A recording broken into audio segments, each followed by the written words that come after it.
Bienvenidos a Coach en Línea, donde cuestionamos lo que creemos saber y exploramos el poder transformador de desaprender lo aprendido. En cada episodio nos adentraremos en historias, ideas y experiencias que nos invitan a soltar viejas creencias. Así que ajusta tus auriculares, relájate y prepárate para desafiar lo establecido. ¡Comencemos! Los valores no solo guían nuestras decisiones, sino que también construyen nuestra identidad y nuestro impacto en el mundo. Bienvenidos a Coach en Línea, el espacio donde reflexionaremos y crecemos juntos. Hoy queremos invitarte a conectar con lo esencial, tus valores fundamentales. Estos no solo son la brújula que guiará nuestras decisiones, sino también la chispa que enciende nuestro propósito en la vida. Así que prepárate para un viaje lleno de aprendizaje y autodescubrimiento. Comencemos. Y para hablar de este tema fundamental, tenemos una invitada súper especial, María Paula Arigós, coach ontológica profesional en MSC y de la ICF, quien nos acompaña también para profundizar sobre cómo identificar, cultivar y vivir nuestros valores. También nos acompaña, ya todos lo conocen, es parte de la familia de Coach en Línea, Darío Ramos, que en cada episodio nos aporta una perspectiva única. Bienvenidos. María Paula, bienvenida. Para empezar, nos gustaría que nos expliques qué son exactamente los valores fundamentales y por qué son tan importantes en nuestras vidas. Hola a todos, ¿cómo están? Primero, muchas gracias por haberme invitado a este espacio. Y bueno, y hablando de valores fundamentales, les hago un pedido que es que me digan Paula. Porque María Paula ya conecta con, claro, conecta con el valor de la familia cuando te está retando, cuando te está regañando, el nombre completo. Así que vamos con Paula. Bueno, y un poco lo traigo desde este lugar a modo de juego, ¿no? O sea, de los valores fundamentales que tienen que ver precisamente con esto. Son un tipo de creencias, pero que son bien profundas en nosotros. Es una manera, eh, como cualidades que nosotros tenemos en nosotros, como instaladas en nuestro cerebro, de qué es lo que está bien, qué es lo que está mal, cómo son las cosas, cómo nos tenemos que comportar, qué sí, qué no, en los distintos escenarios de la vida, y que de alguna manera nos dan ese contexto de cómo vivir. ¿Sí? O sea, por eso es que se dice que son fundamentales, ¿no? O sea, porque son el fundamento, son la base y la explicación de quiénes somos o quiénes estamos siendo. Porque a partir de los valores que nosotros tenemos, construimos nuestra identidad. Y ahí en esto la otra pregunta que vos hacías, ¿no? Bueno, ¿por qué es tan importante esto? Y bueno, porque tal vez hoy yo como adulto me puedo descubrir que estoy en, no sé, en una crisis o que hay algo en mi vida que no me está gustando, que yo quiero hacer una cosa, pero me da culpa cuando la voy a hacer y no hay como una explicación lógica de por qué me dé culpa. Y bueno, y esto muchas veces lo que trae de base es que hay una crisis en nuestros valores. ¿Sí? Es decir, como que tenemos un valor viejo, entre comillas, por así decirlo, arraigado de lo que hemos mamado durante nuestra infancia, que nos dicen cómo deben ser las cosas y que la persona que estoy siendo hoy por ahí quiere otra cosa. Y ahí se arma tole tole. Mira, Pauli, permiso. Te traigo esto porque justamente al escucharte esto decir de los valores fundamentales, fíjate que ahí se nos relacionan con estos grandes famosos juicios maestros que tenemos, ¿no? De cómo deberían ser las cosas y cómo son las cosas. ¿Sí? Estos valores fundamentales, bueno, vienen de ahí, ese arraigo, cómo tiene que ser uno en la vida, cómo juegan estos papeles en los valores fundamentales, qué es lo que me hace importante, o qué es lo que me importa en la vida como para poder proyectarme más allá. También es la construcción de nuestra identidad.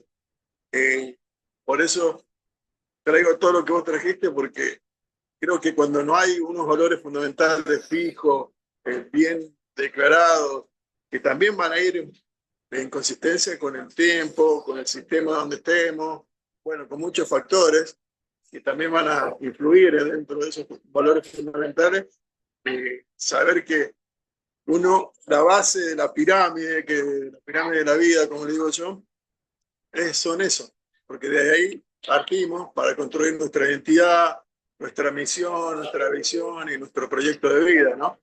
Pero también hay que agregarle los valores instrumentales, que también se le dicen por ahí, que son los pragmáticos, los emocionales, los sociales, para que todo esté en concordancia, ¿no?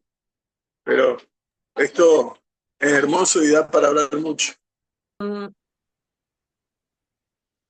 ¿Crees que todos tenemos valores definidos o es algo que se puede trabajar o desarrollar con el tiempo? Creo que las dos opciones que diste no se contradicen entre sí. O sea, todos tenemos valores definidos, los tengamos vistos o no, porque es la manera, digamos, en la que nos movemos por la vida, ¿sí? O sea, esas creencias y esa estructura que tiene nuestra personalidad está construida en base a estos valores, ¿sí? O sea, puede ser que la persona tenga mayor o menor conocimiento de sí misma y que pueda identificar o no, poner en palabras o no esos valores que dicho sea de paso, no es tan fácil distinguirlos a veces, ¿sí? Que muchas veces lo que yo creo que tengo como valor es una cosa en el plano hipotético, cuando me pongo a imaginar qué haría en tal situación, si yo me encontrara en ese momento, pero de repente me encuentro con el contraste de los hechos cuando realmente estoy en esa situación y capaz acciono de otra manera. Y ahí me termino dando cuenta de que tengo valores que por ahí no sabía que eran desde los cuales estoy operando. Pero a la vez se pueden desarrollar también, o sea, se pueden modificar esto que decía inicialmente, de que, bueno, yo quiero hacer algo con mi vida, doy el ejemplo que es el más típico, ¿no? El que tiene que ver con el estudio, o uno de los más típicos. ¿Sí? El adolescente que se quiere dedicar a, no sé, estudiar arte, ¿sí? Y en la familia vienen con un legado de abogados, de médicos, ¿no? O sea, los valores familiares, que hay que estudiar, comprarte la casa, casarte, tener hijos, o sea, todo muy convencional y todo muy tradicional, que no digo que esté mal, no lo estoy juzgando, es simplemente mostrar, bueno, existe ese paradigma, bien. Y bueno, pero de repente el adolescente no, o el joven no tiene ganas de hacer eso, tiene ganas de hacer otra cosa. Y ahí es esta crisis, ¿no? Que yo decía de que, bueno, aparece la culpa. Porque mi deseo, lo que yo quiero, bajo mi forma de ser, lo que para mí está bien es una cosa, y lo que mi familia me está devolviendo de qué es lo que está bien, qué es lo normal, es otra. Y esto se ve mucho en la sociedad, ¿no? Esto, como decía antes Darío, hoy en día lo podemos ver en muchos contextos socioculturales que pasa esto, ¿no? Del tema de la inclusión, por ejemplo, ¿sí? De qué es lo normal según quién, cuáles son los parámetros de comportamiento, qué es lo que está bien, lo que está mal. En la familia, que fue el ejemplo que traje, bueno, el concepto de familia hoy es distinto. O sea, antes uno cuando hablaba de familia, ¿qué pensaba? Mamá, papá y los hijos, ¿sí? O sea, de la familia nuclear me refiero. Pero hoy una familia puede tener muchísimas otras formas. Y hay gente que está a favor de eso y hay gente que no. ¿Y en dónde está el conflicto? Bueno, en los valores de base que tiene cada uno. Exacto. ¿Y qué sucede cuando nuestros valores personales chocan con los de nuestras familias? O sea, el entorno laboral o quizás sociedad. ¿Cómo se podría manejar esa tensión? La pregunta del millón. Es difícil. Eh, Mira, no creo que lo pueda generalizar. O sea, puedo dar tips como coach, ¿no? Claro. Pero siempre acuérdense que hay que ver caso por caso, porque cada uno de nosotros es único, entonces con nuestra propia personalidad, nuestra propia mirada y el propio contexto de lo que estemos viviendo, tenemos que adaptar, ¿no? Las herramientas que tenemos a nuestra disposición para esa situación puntual. Yo creo que lo primero y principal siempre va a estar para mí en el autoconocimiento. Es decir, que la persona, que cada uno de nosotros se conozca a sí misma lo más que pueda. Y muchas veces para eso necesitamos ayuda. Puede ser la ayuda de un coach, puede ser a veces la ayuda de un psicólogo, ¿sí? O sea, dependiendo del contexto de lo que sea que le esté pasando a la persona. Porque muchas veces en esas crisis y en esas confrontaciones que hay en lo diferente, por ahí no sabemos realmente qué es lo que se está poniendo en juego en esa discusión. Entonces yo por ahí, no sé, en el trabajo tengo una pelea con mi jefe o con algún compañero que yo creo que la discusión pasa por esa situación puntual de un informe o de, no sé, de algo que haya pasado ahí y no estoy distinguiendo y registrando que en realidad por detrás lo que se me está poniendo en conflicto es un valor, ¿sí? Qué sé yo, no sé, algo que yo considero injusto, por ejemplo, ¿sí? O que no me están reconociendo el trabajo, que no me siento reconocida. Y es eso lo que en realidad me pasa y sobre lo que me tengo que ocupar. Entonces, el autoconocimiento lo que nos da es poder distinguir en nosotros bien, primero eso. Después también es fundamental para mí la habilidad que tengamos con las conversaciones, con la comunicación. Eso es fundamental. O sea, si yo quiero tener una conversación con vos y lo que te quiero plantear es A, tengo que tener las habilidades para que cuando hablemos lo que te diga sea A, que no te diga B, C, D y espere que vos entiendas que lo que yo te estoy tratando de decir es A. ¿Sí? Porque eso también es una cuestión muy común que pasa entre los seres humanos, los problemas de comunicación, que creemos que el otro entiende lo que yo le estoy queriendo decir y lo que le estoy diciendo no es en realidad lo que yo le estoy queriendo decir. Entonces, ¿cómo se entera el otro de eso? ¿Sí? Me explico a lo que voy. Hace poquito hablaba con una persona que tuvo una situación importante en su vida y que quería contársela a sus amigos, ¿sí?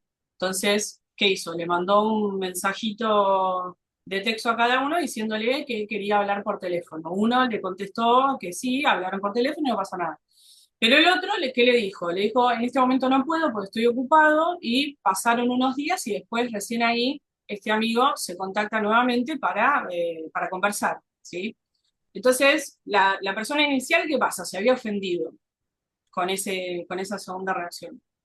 ¿Sí? Y yo le pregunté, le digo, ¿pero vos le dijiste en el mensaje que le mandaste que querías hablar de algo importante?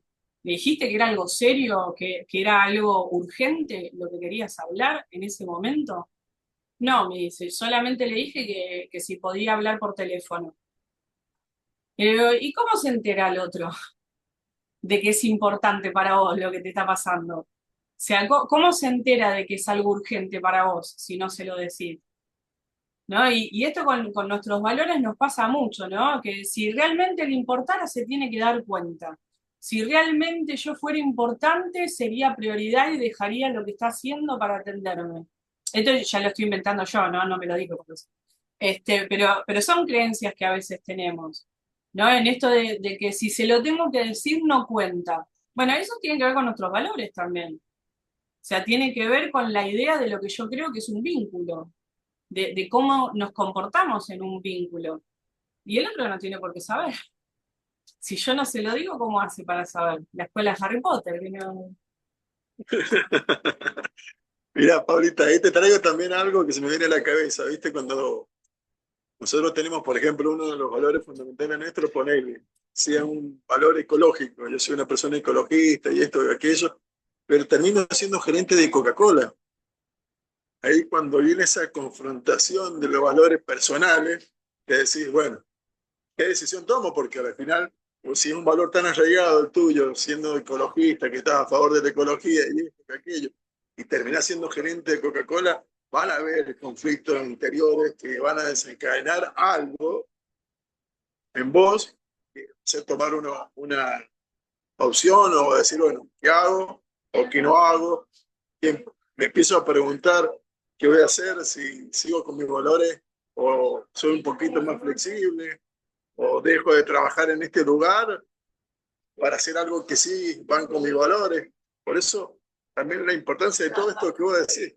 Aparte de la comunicación, también de saber y reconocerlo, los valores que nosotros tenemos, que van, esto que vos planteabas recién también, los valores que tienen o las creencias que vienen arraigadas en la familia, de que son todos abogados y todo el mundo tiene que ser abogado, o que son todos médicos y todo el mundo tiene que ser médico. Y no, pará. Capaz que uno de ellos quiere ser artista, puede ser músico, puede ser lo que se le dé la gana. También está esa confrontación de valores. Por eso la importancia de saber que los valores, tanto como de uno, como los que atrae, o de los que vienen, o los que están en la sociedad impuesta, siempre a veces van a estar contrapuestos con los valores tuyos. Así que la importancia de esto también de la comunicación y dentro de un trabajo o dentro de un contexto social. Claro, eso pasa mucho, ¿no? También entre las parejas, cuando hay un conflicto dado que, por ejemplo, como tú dices, viene de un valor porque tiene un determinado valor porque viene de una clase baja, por ejemplo, y qué pasaría si se junta con alguien que tiene otro valor que viene de la clase alta. Entonces, en la clase baja o normal, por así decirlo, la unión familiar es más prioritaria, los cumpleaños, las reuniones, pero en la otra clase quizás no es más fría, más distante. Entonces ahí también hay como un choque, porque también si son padres, ¿qué es lo que, el valor que le van a inculcar hacia los hijos? Porque igual hay un tema familiar y por eso lo que te decía, cuando hay esa fricción entre la familia, ¿qué hacer? Porque es algo muy común. Es que lo principal para mí siempre va a seguir siendo la comunicación, o sea, el diálogo. Tiene que haber de base involucramiento, tiene que haber intención de llegar a un acuerdo, de llegar a un consenso con el otro. Porque si lo que yo quiero es pelearme con el otro, o sea, obviamente que de manera directa no lo vamos a decir, pero si yo lo que quiero es tener la razón y lo que quiero es que el otro acepte mi forma por sobre su forma, y ahí lo único que va a pasar son discusiones, peleas y probablemente esa familia se termine rompiendo, ¿sí? Eh, lo principal es que realmente haya una toma de conciencia de las diferencias, decir, bueno, necesitamos llegar a un espacio común, a un punto intermedio, a algo que nos haga bien a todos, a una nueva construcción, básicamente, porque por ahí no tiene que ser ni tu forma ni mi forma, por ahí es una tercera, una nueva forma de hacer las cosas diferente que puedan coexistir las dos maneras o lo mejor de las dos maneras que nosotros tenemos. Pero cuesta eso y hay que ver cuántas ganas tiene la gente de dedicarle tiempo, de dedicarle esfuerzo, de dedicarle conversación. Esto volvemos al tema del autoconocimiento también. Para yo poder tener este tipo de conversación con un otro me tengo que conocer, pues si no, ¿qué le voy a plantear? ¿Desde dónde se lo voy a plantear? ¿Qué pedido le voy a hacer a la otra persona si no sé cuáles son mis necesidades? ¿O cuáles son mis límites? ¿Cuáles son mis innegociables a la hora de vincularme con el otro? ¿Sí? O sea, ¿qué sí puedo aceptar y qué no? Es un gran esfuerzo y yo creo que general la gente no tiene ganas de esforzarse. O sea, como que queremos todo más fácil, ¿no? O sea, queremos todo más simple, evitamos por ahí tener conversaciones difíciles para que sea todo más llevadero, y eso también habla de los valores de la gente.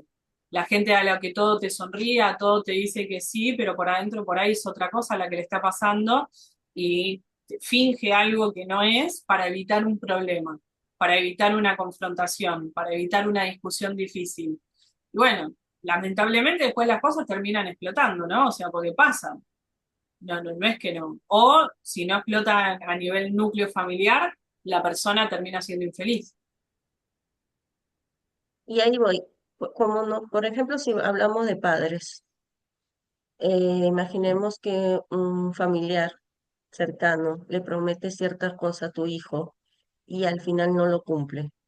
Entonces tu hijo espera que la persona cumpla su promesa, no sé, imaginemos que le promete venir antes de su cumpleaños y no llega, ni se comunica, ni nada. Luego se entera que viajó y esta persona vendría a ser su abuela. Entonces, ¿qué hacer ahí? Porque, o sea, estás creando a alguien con valores, está creyendo, pero también cómo abordar eso, porque también es como que es como padres o como mamá, cómo decirle a tu hijo, cómo afrontar eso. Yo creo que lo primero y principal va a depender cuántos años tenga ese hijo, porque no va a ser la misma conversación la que vas a tener con un niño de 5 años a la que podés tener con un niño de 10 o cuando ya entran en la preadolescencia o con un adolescente.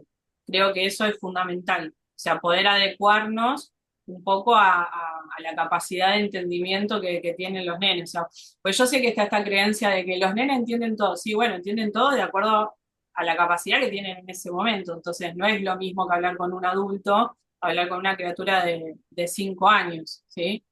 Eh, es muy personal la pregunta, ¿no? O sea, de qué hacer en ese caso. Eh, Desde mis valores, lo que yo te diría es que yo sería sincera con el niño. No inventaría una excusa. Yo esto lo tomo de ejemplo, yo no tengo hijos, ¿sí? Pero lo he vivido de cerca con una amiga que tiene un hijo y que cuando se separa del papá del nene, bueno, pasaba un poco esto con las visitas, ¿no? O sea, supuestamente voy y después no venía, bueno, con estas promesas no cumplidas, ¿sí? Digamos. Y algo que siempre admiré de mi amiga fue que siempre le dijo la verdad al hijo, o sea, pero sin excederse, ¿no? O sea, no hablando mal del padre, insultándolo, diciéndole no, no, no, no, no, pero siendo sincera, o sea, si el padre tenía que llamar y el padre no llamaba, no le inventaba una excusa, no es que decía, no, lo que pasa, papá está trabajando, ¿sí? Entonces por eso no llamó, ¿no? Como para, no, que el niño, evitarle el impacto, ¿no? O sea, me explico a lo que voy, o sea, yo sería sincera en esa situación y diría, mira, la abuela dijo que iba a venir y no se comunicó, no sé dónde está. O sea, como plantearle eso y después acompañarlo y contener al niño con sus emociones y con lo que sea que vaya preguntando, ¿sí? También hay que ver, ¿no? O sea, porque esto es un evento aislado, es algo que se repite, o sea, porque eso también por ahí impacta. O sea, si es la primera vez que pasa, y probablemente más que pensar en hablar con el niño, me preocuparía por la abuela. O sea, ¿qué pasó que dijo que iba a venir y de repente no la podemos ubicar, no responde, no vino? ¿Sí? O sea, si es un hecho eventual. Si es algo que suele pasar, y bueno, ahí lamentablemente capaz que pasó algo, pero como suele pasar, ya estamos acostumbrados, entonces como que no nos preocupamos tanto por ahí, ¿sí? En esas circunstancias. Pero yo creo que es fundamental ser sincero. Para mí, dentro de los valores fundamentales, la sinceridad, pero no la sinceridad cruel, no la sinceridad brutal, ¿sí? O sea, cuando yo hablo de sinceridad me refiero a la transparencia con los hechos de lo que ocurrió adaptado a la posibilidad del niño en su entendimiento. Con el adulto, bueno, obviamente siempre desde el respeto, pero con claridad, pero con los niños siempre teniendo como estos reparos, ¿no? Supongamos, te invento un escenario, no sé, supongamos que la abuela no vino porque se emborrachó, ¿sí? Por ahí al niño de 5 años no le voy a contar ese detalle.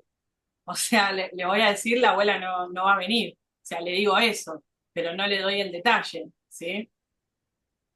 No, en este caso es que, como tú dices, ¿no? A veces de pequeños tú le puedes inventar muchas cosas como para que no crear conflictos con tu hijo y que tenga algo con la abuelita, ¿no? Pero conforme ya el niño va creciendo y es un adolescente, ¿no? Y sabe de que días antes esta abuelita iba a viajar, entonces le prometió venir antes y no lo cumplió, entonces es como cómo actuar para que tampoco hacer que él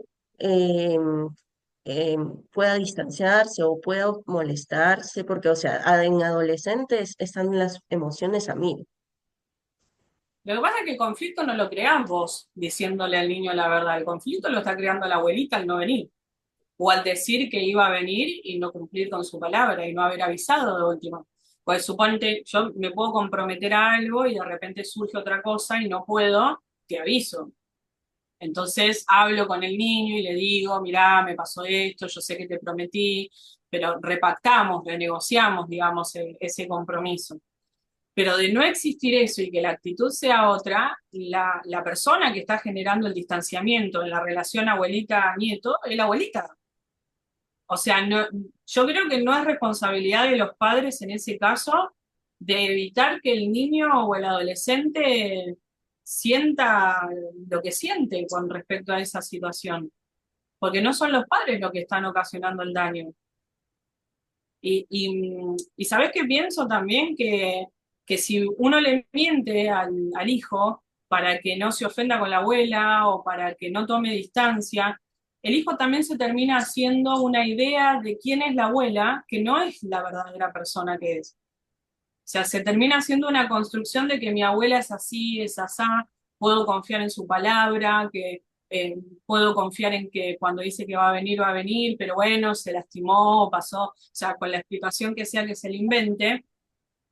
Y después cuando sea más grande, inclusive puede traer problemas con los padres, eso.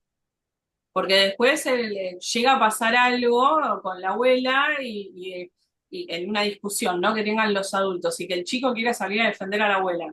¿Pero por qué? Porque la imagen que tiene de la abuela es de una persona que no existe.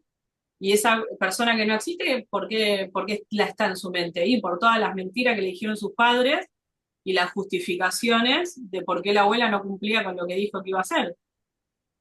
Me explico a lo que voy, o sea, trae como mucho conflicto eso, ¿no? O sea, cuando estamos justificando constantemente a otro miembro familiar, sobre todo cuando son chiquitos, lo que estamos colaborando es que se hagan una idea de esa persona que no existe, que no es real.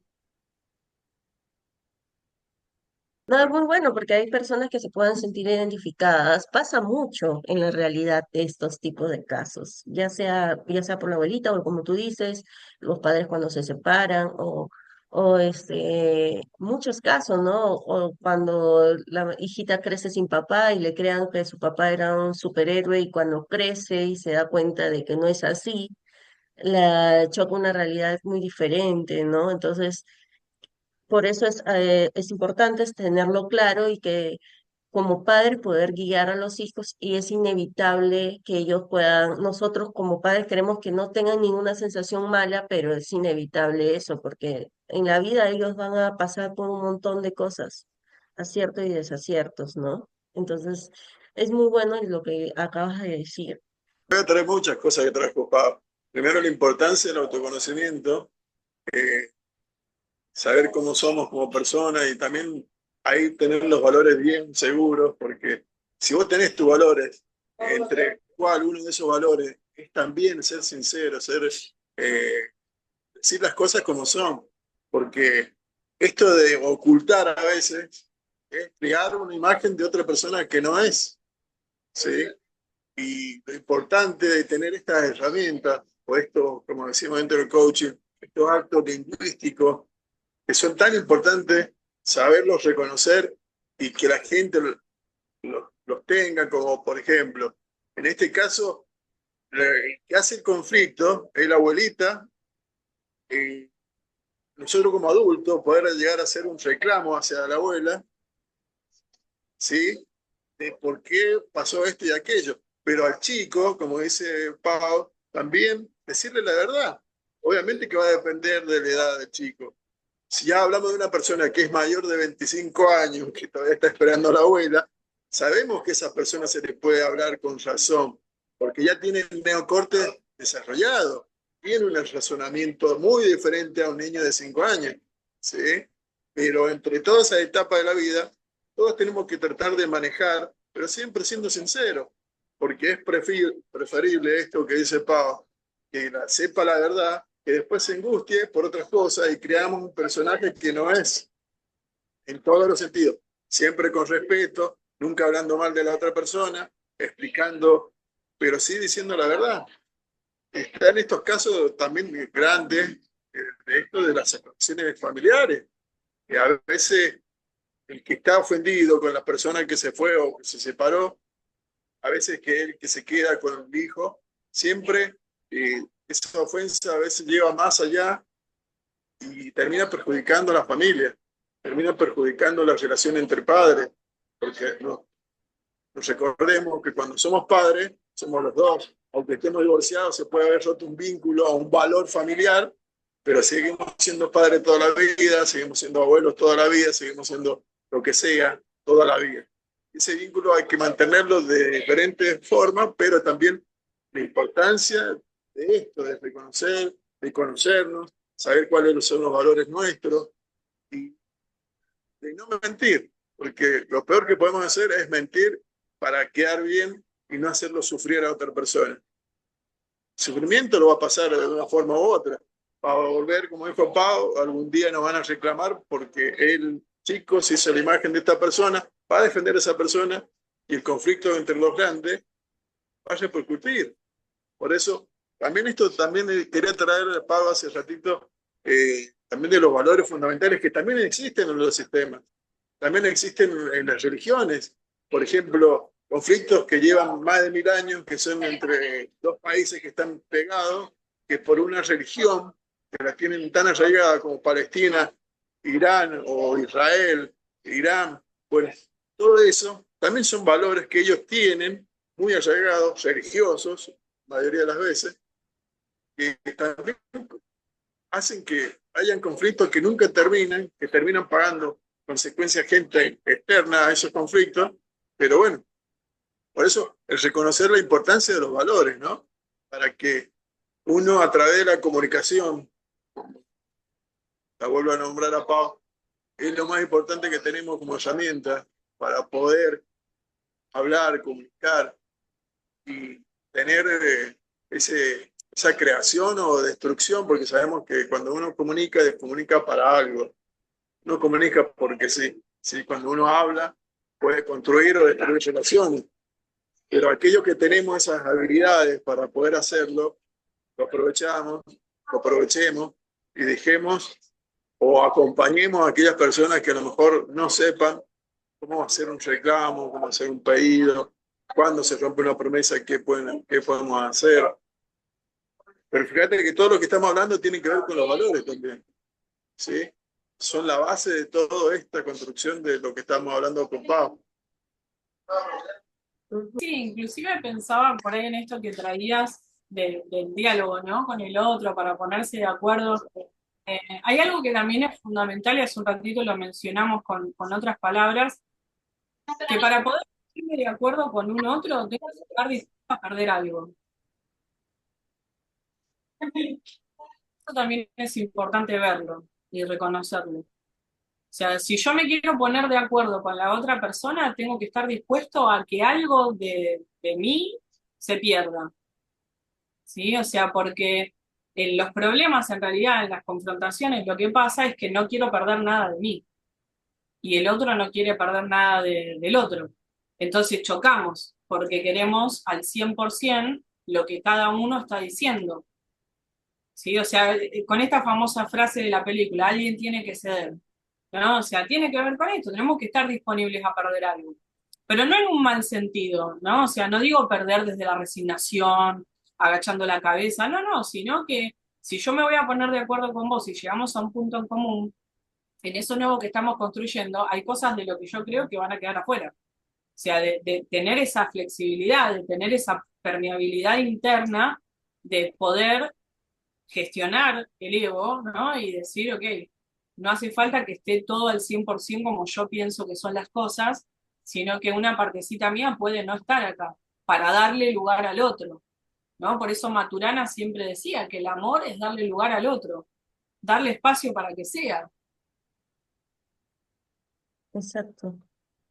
Y existen algunas estrategias, o sea, para que nosotros podamos implementar para vivir un poquito más alineado a ellos, especialmente en momentos de estrés o de incertidumbres. Imaginemos que, por ejemplo, primero me dices que es el autoconocimiento, ¿ok?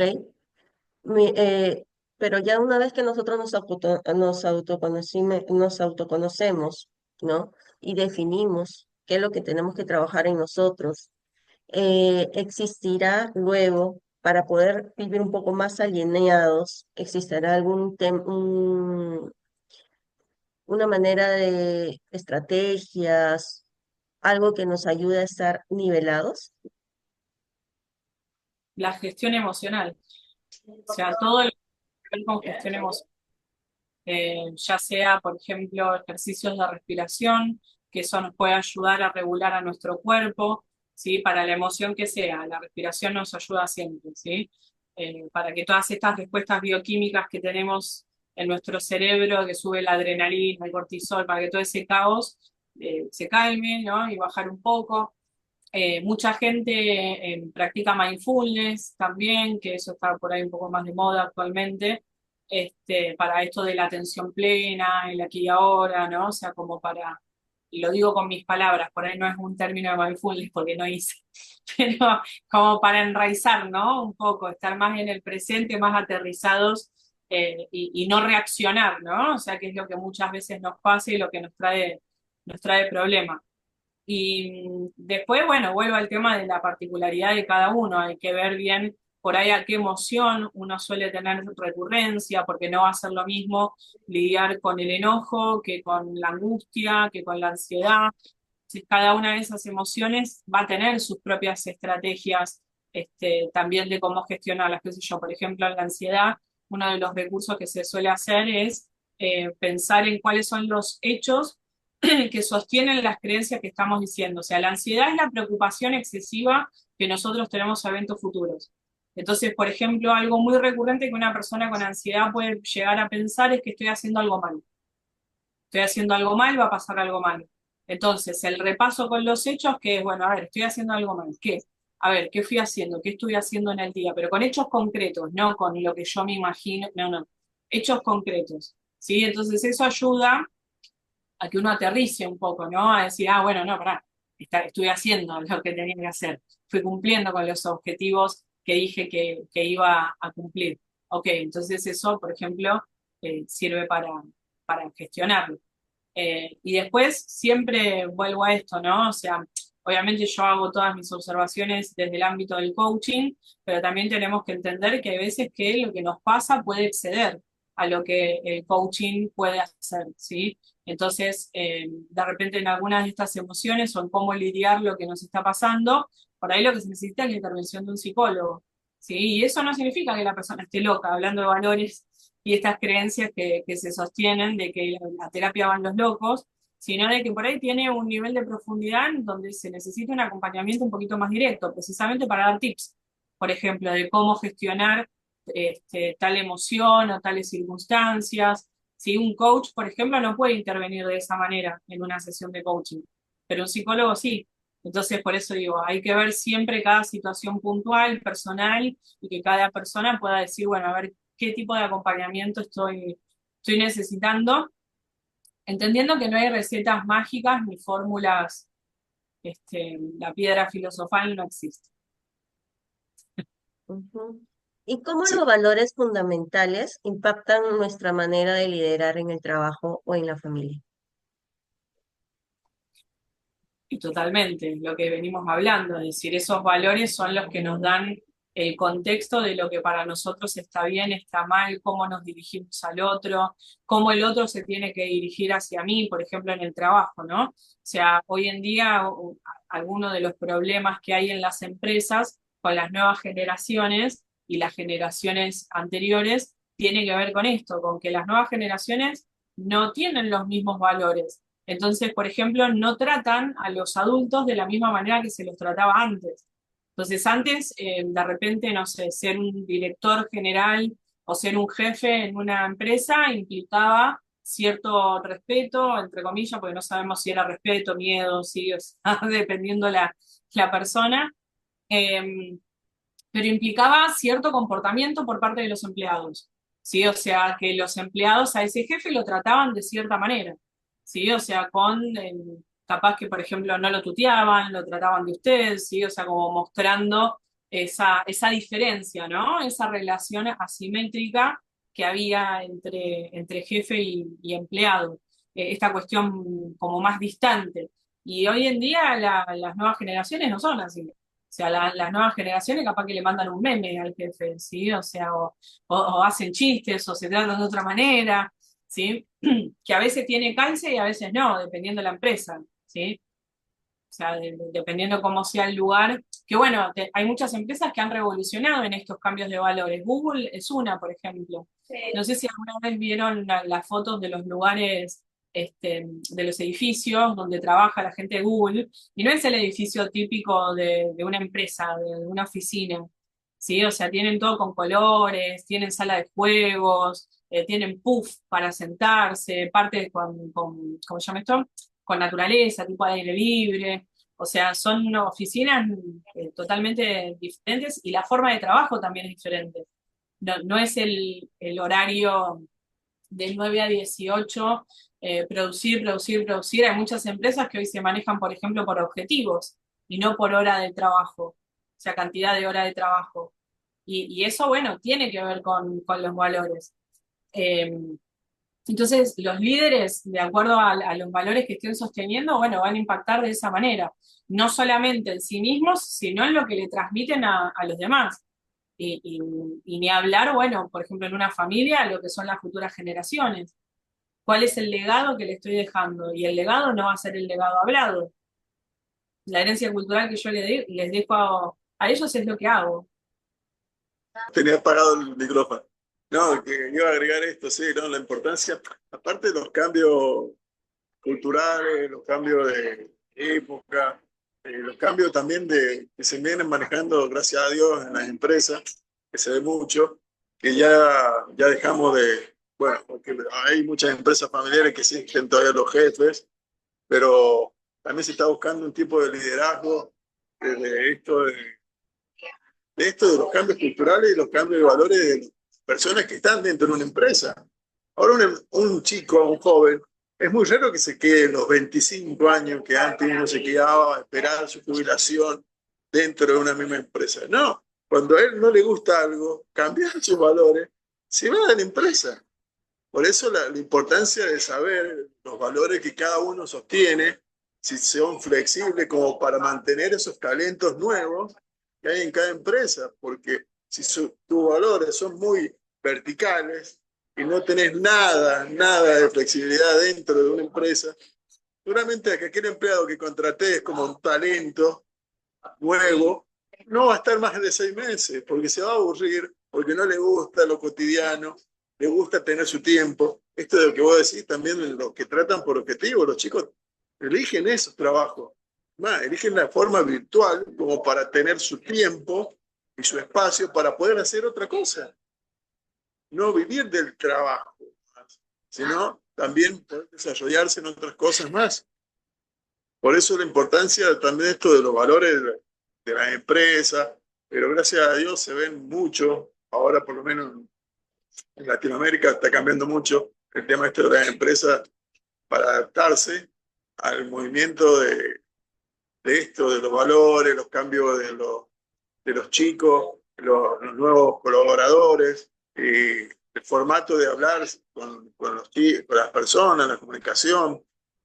Bueno, hay que flexibilizar para poder seguir manteniendo talento y seguir manteniendo estas cosas, estas creencias de que ya el jefe de a poquito tiene que ir desapareciendo y ser un miembro, un colaborador más, aparte de ser su líder, y también por ahí tienen que tomar decisiones, y la mayoría de las veces las tienen que tomar, pero ser un poquito más flexible. Y de ahí tenemos que retomar a Goleman con todos los que tienen que tener un líder, pero bueno, eso es otra cosa. ¿Sí? La importancia de conocer el tipo de liderazgo, eso ya es para otro programa que inclusive creo que ya lo hablamos. Así que para mí, desde ya, agradezco mucho esta participación tuya, Pau, porque para mí sos una persona admirable, respetable, desde mis valores, y tuve el privilegio de ser alumno tuyo y conocerte y firme dentro de tus clases. Ahí es donde la veo tan rígida, una persona que sabe manejar mucho su gente. Y aparte está estudiando psicología, aunque no lo crean, también está estudiando psicología. Así que, bueno, de mi parte yo me voy despidiendo y te voy agradeciendo mucho tu presencia y para aclararnos tantas cosas.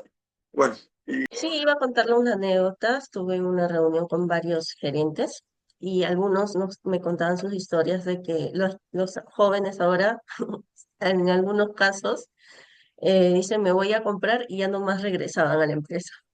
O sea, era así, o sea, o no les gustaba algo, le decía, les dejaba tareas y dicen que ellos escuchaban las tareas, que él dice, me he demorado horas diciéndole todo lo que tiene que hacer, todo, y luego me doy vuelta y se fue.